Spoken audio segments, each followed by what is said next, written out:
We would be discussing about some of the most important topics from down to earth for your prelims this time. Now, we have first of all the COVID spread that has been highly susceptible under some of the vulnerable tribal groups of Andaman and Nicobar.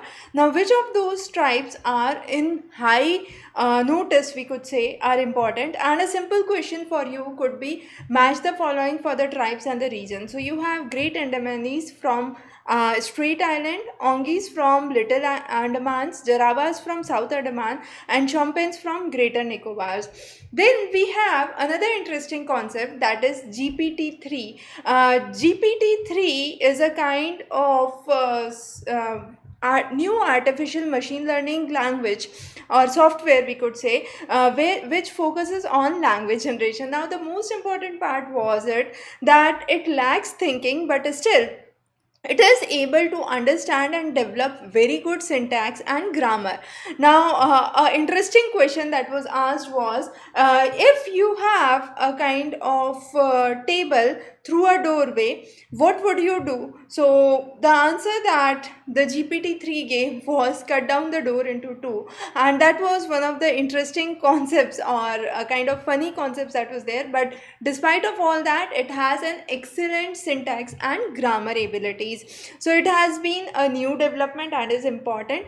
Etosja is one of the major areas of Nambia. Now, this is the region where you have one of the major national park, the Nambia's second largest wildlife park, which is located at Etosha. And the idea is you have groundwater collection that takes place in this region, and the salt remains are seen. So you have salt pans that are seen.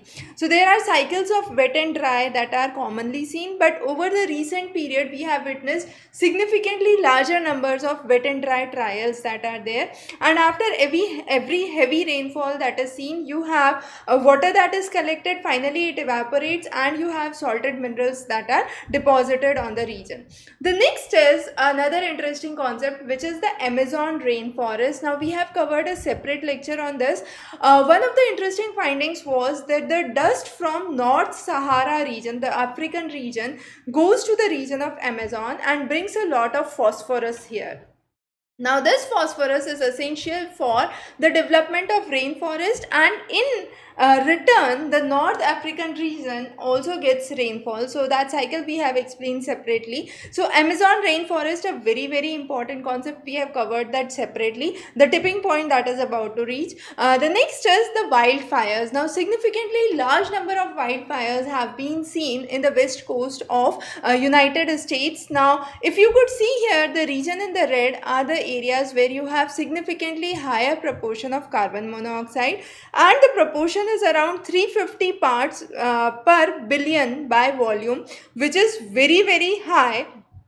However, the yellow and the green region also have a concentration of about 30 to 50 parts per billion by volume, and it has been recommended by the counties there to keep your surroundings closed, to keep your windows closed, in order to avoid that carbon monoxide entering into the system, as it is highly toxic. Now, this detection was done by Aqua satellite. Now, Aqua satellite is important because it is managed by Jet Propulsion Laboratory at Pasadena in California, and you have two units for that. One is the atmospheric infrared sounder, which basically detects the amount of carbon dioxide, and the next is the advanced microwave sounding system, which emits the infrared and the microwave radiations to understand the developments. So these wildfires have been significant over in the last 2 months, that is August and September. You have nearly 20 major wildfires that have been reported, along with the August complex fire. Now, August complex fire is important because this started in the regions of Willows in northwest California, and this region of Willows was significantly affected. You have nearly 1/4 million of the 1.5 million acre of the land that was devastated because of the August complex fire, and this is one of the most significant damages that have been seen by a wildfire. The next is some of the interesting species and some interesting stories about that. So Komodo dragon is one of the world's largest lizard, and it is expected that it might become extinct very soon due to the ongoing climate change. If the climate change is not curtailed and maintained at a status quo, this Komodo dragon could get extinct very soon. The next is the development of bats. Now there have been two articles. One was in the month of 1st to 15th March, and the second was in the month of the July, so 16 to 31st July edition. So just go back and refer these two editions of Down to Earth. You would have a lot of information about bats that would be there, which has been recently very important. The next is the spring hares. Now spring hares are hopping species which are found in South Africa, and they are considered to be better hoppers as compared to the wallabies and the kangaroos and the rat kangaroos of Australia. The reason being, the muscle tendon, the tendon basically joins the muscle ligaments, basically ligament joins bone to a bone, and tendon joins the muscle to a bone, and this tendon, basically the elastic part of it, is where you have most of the movement for hopping that takes place. And due to well developed tendons, spring hares in South Africa are much better hoppers as compared to the Australian species. The next is the discovery of Kalinga cricket frog. Now this frog was discovered in 2008 in the Eastern Ghats in Odisha in Andhra Pradesh, and it was known for its morphological phenotypic plasticity. That is a specific feature which shows drastic physical variations that could be seen in when you have changes in the natural surrounding. So whenever you have change in the natural surrounding, a drastic change would be seen in the physical features of this frog, and this was one of the unique studies that was done. The contemporary frogs of the same species or the similar species are found in Western Ghats under the following names, and then it is again important. The next is potato, a new classification for potato. So 2008 has been declared as the year of potato. You have the origin that is cited in the region of Peru in South America. More than 5,000 species of potatoes are there globally, of which 3,000 species are found in Andes only, that is in the South America region, sorry. Peru in South America, if I had mistakenly said. Now 3,000 species have been found in the region of Peru and the Andes mountain chain.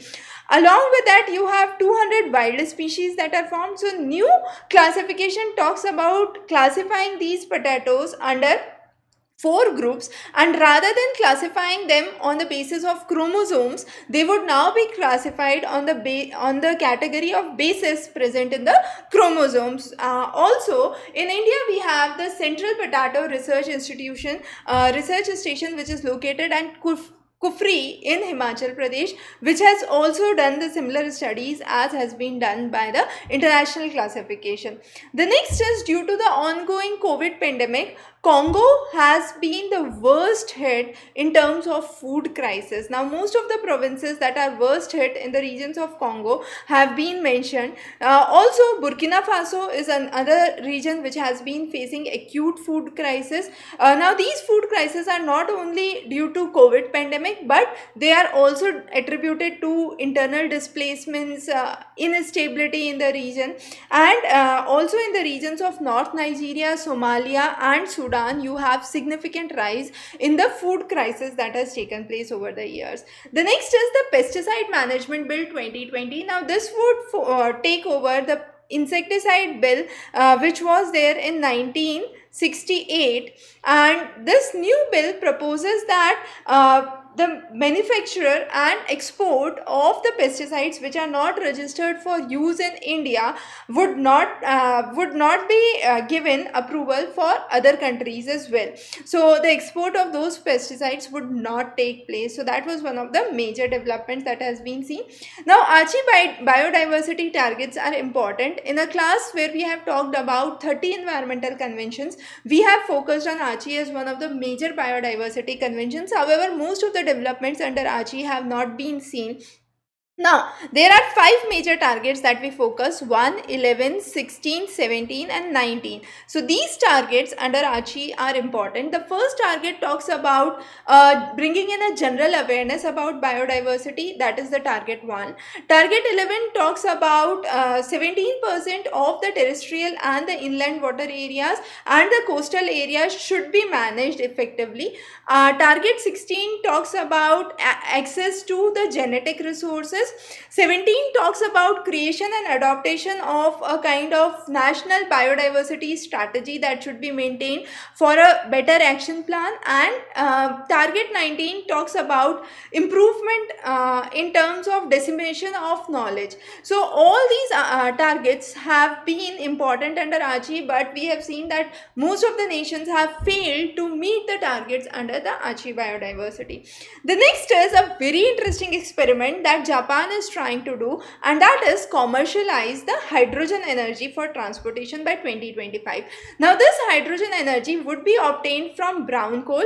Brown coal is usually the cheapest of all the coal, which has very high proportion, around 50 to 60% of water that is present, and therefore is not much in demand. And since it is not much in demand, extraction is easy, and if it is being used for generation of hydrogen energy, it could be one of the most affordable solutions that could be brought about. So Japan basically signed an agreement with Australia where you have the gasification of the brown coal that would take place in the Latrobe Valley in Australia, and that would be transported to the Kobe port in Japan, where the hydrogen energy would be finally generated, and that would be used for commercial purposes in transportation. So gasification technology is considered as one of the most affordable technology, and use of brown coal can also be justified because of this. So again, a very important topic.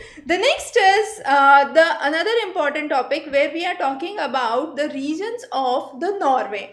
In Norway, we have significantly seen that red fox are replacing the blue fox, because red fox are much more bigger and much more invasive and dominant, and they are considered to be the most widespread carnivores across the world. Now, how this has actually happened? Definitely because of human beings. So what we are doing is building up roads in the areas, and these roads are the path through which these red foxes can easily move, and on the path you have littering of the garbage and road accidents where you have tourists being killed. So all those act as a food for red fox, and definitely the territory of red fox, since they are more dominant, are not marked by the blue fox, and therefore slowly and gradually you would have Norway region where red fox is trying to dominate the blue fox. The next is, so far we were considering only the live corals as a means of the biodiversity. However, recent studies have come up where dead corals are supporting lot of cryptic animals. Now, these could be the hidden sea creatures, fishes, snails, crabs, worms, and therefore even the dead coral reefs are important. Now, this study has brought about a revolutionary change in the maintenance of the coral reefs. Over the three major mass extinctions that we have seen for the mass coral bleaching that has occurred in 1998, then in 2010 and 2016, which basically has impacted the regions of Andaman, Nicobar, Lakshadweep, and you had the Great Australian Reef. Also, recently you had the oil spill at Mauritius. So all those are some of the areas where we have seen coral bleaching, and as a result increase in the dead coral. But these cryptic animals are again considered to be these dead corals are again considered to be supporting cryptic animals, and therefore are considered important. Now, malaria and its transmission have seen a rapid changes due to climate change, and therefore is very important to understand. Now, malaria is a climate sensitive vector borne disease. Usually we see that the flowing rivers waters are not the sites for the growth of malaria parasite. However, you have the ideal larval breeding regions, which are mainly the bank sides, the small lakes, the small ponds, the small water accumulations that have been seen.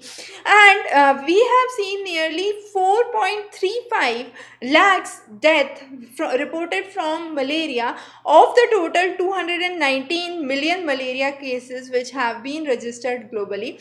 The highest percentage of these deaths are seen in the regions of Africa, and therefore climate change is considered to be one of the major factors. Also, because of climate change, we have seen a melting of the ice. Now Antarctica melting of the ice has pushed the sea levels up by 7.2 millimeters, and the Greenland region has pushed it up by 10.6 millimeters. So both of these are the areas where you have higher melting and rising sea levels. Now rising sea levels are again a threat to the small island developing nations and the coastal areas, so higher volume of sea waters are now seen.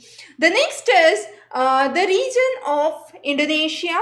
In the Indonesia, you have lot of oil palm plantation. Over the last few years, from 2000 to 2015, we have seen an increase in the oil plantation from 2 mega hectares to up to 8.6 mega hectares. Now this has come up with the changes in the laws, and in 2010 you had an important law that was passed in Indonesia, which focused that protection of nearly 69 million hectares, mega hectares of land, mainly in the forest, mangroves must be protected. But what has happened in reality, only 10% of the most vulnerable area has been preserved, the remaining has not been preserved. So therefore, a lot of biodiversity in the regions of Indonesia, nearly 80% of the biodiversity is at risk. The next is Metallophia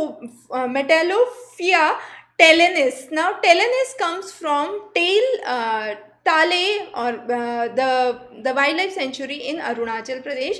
Now this is one of the new moth species that has been discovered in the region of Arunachal Pradesh and is important.